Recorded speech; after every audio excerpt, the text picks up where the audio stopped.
ahaba muktada mayam taram noksari loina channel asina ngasi thagat sagadoriba video se masi akhoi gi lamdam sigoina akhoi gi yumthong kunding goina khara kana gani khalaga semjaba video ni hariba video se ayana mamang da su ke am semja khare masi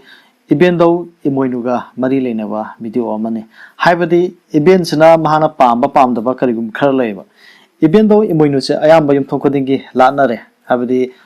mite learning go ba dugumba ayamba imoinu imagi mahaki numi lakpa matamdagi magi wari se kya sum khangnarakpagi matungina hojikti ayamba event do imoinu gi mai khupamje ayamba thamba honare habitare aduna event do imoinu si yumthong kuding gi lale mak se lan piba adugumba lairing bi amane aduna hariba lan piba lairing bi se masi yumthong kuding gi lalaga su yum ayamba habadi pasha paibo ebi ko nungai bo yai fawa sigi matang gi karigum khara khenobo khadi ubu phange aduda mi ayambana akhoi laisi phana ninga go sumaje ningba thungdaba paisa phangdaba laidra magi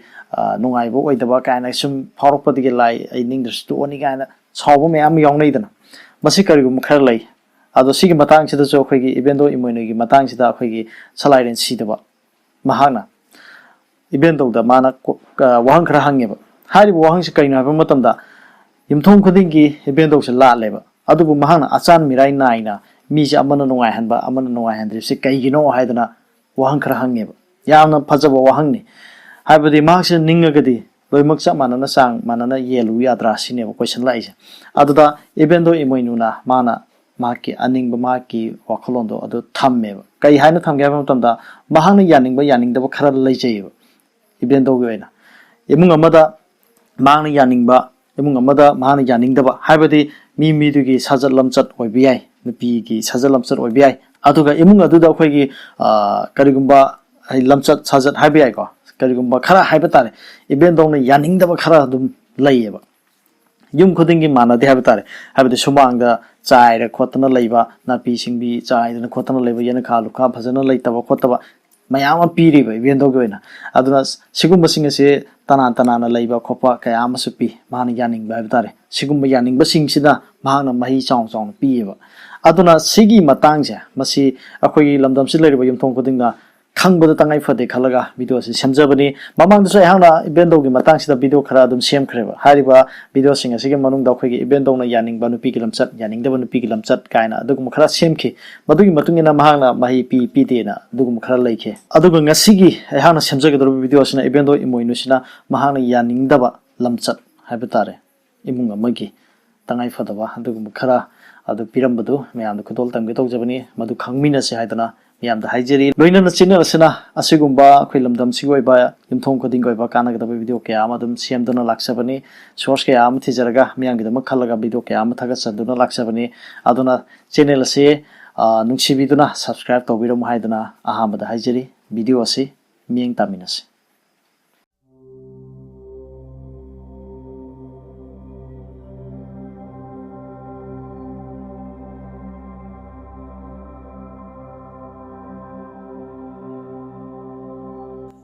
Kanglai yumthong khudingi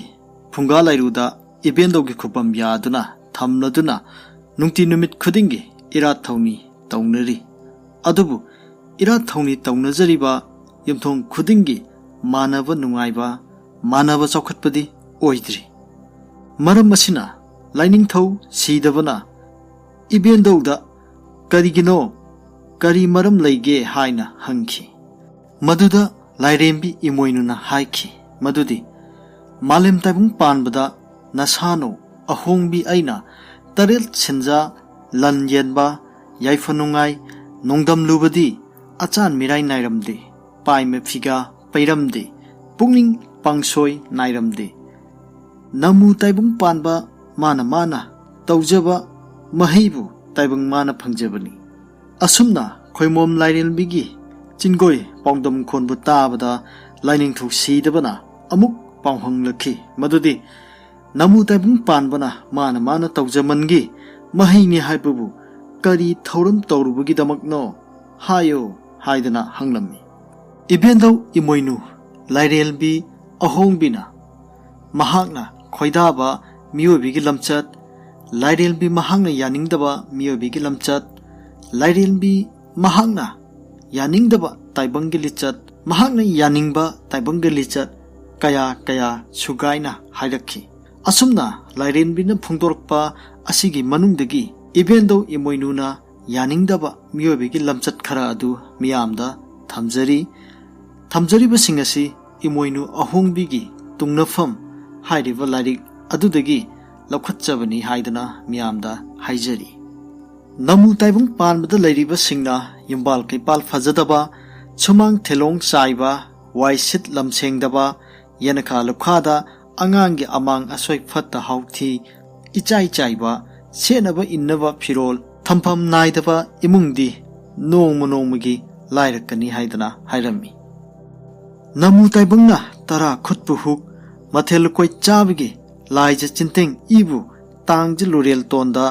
samlang thaugum tairaba amadi samu hakchang seliba chari khwangset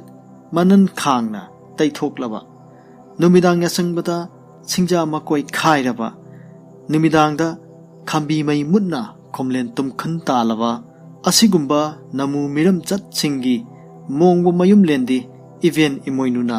midyeng torban tharamde haidana phongdoi. Namu miram chat haunadabu chatlaba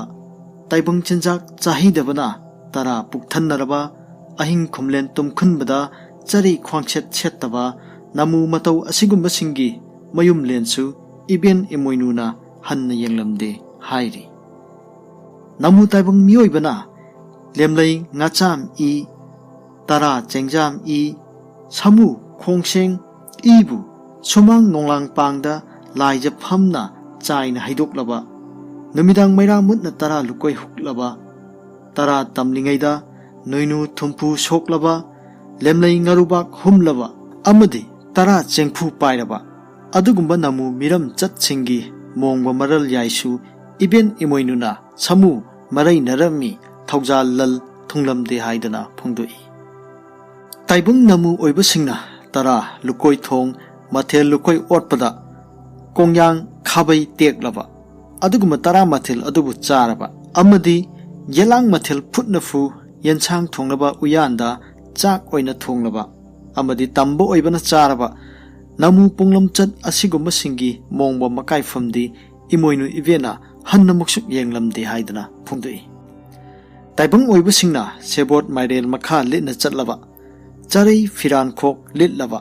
amadi mongba kharai thongal makha litna khongdoiraba inkhol chaukoinungi sambal kangna palitlaba namu lichat asigumbadi sum charaba kongyangum mayai chamlaba mapokni asigumba lichat singdi imoinu evena thaujal lalyel thunglamdana khongsarle haidana phongdoi. Momnu taloi masano haibadi nupa oibasingna mahaki taloibu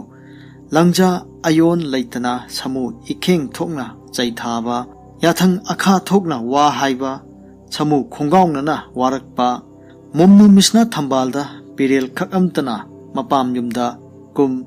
madu yumda hanbadi adugum tambagi maral lonjum yaidi event imoinuna mikup amatasu palamde haidanasu phongdoi. Asumna event imoinuna yaningdava taibang oibasingna chatpa lamchatsing asi evena aduki matik yaningde amadi thaujalal thunglamde midyeng hanna yenglamde haina phongdoi. Maramasina video asibu yengbiriba isil inausingna event imoinuna yaningdava lamchatsing asi aikhoina khangjinjaraga semdoklasi amadi kanglai yumthong khuding chawkhatpa nungaiba yaifabo oiminarasi haina channel asina miyamda haijari. Ngasigi video asi matang asida losinjarage amadi channel asibu subscribe tawdriba viewers sing yawiba leiragadi subscribe tawbiromu haiduna haijari mayambu haininga leitana thagat phongdoksari kanglaipak imana yaifare.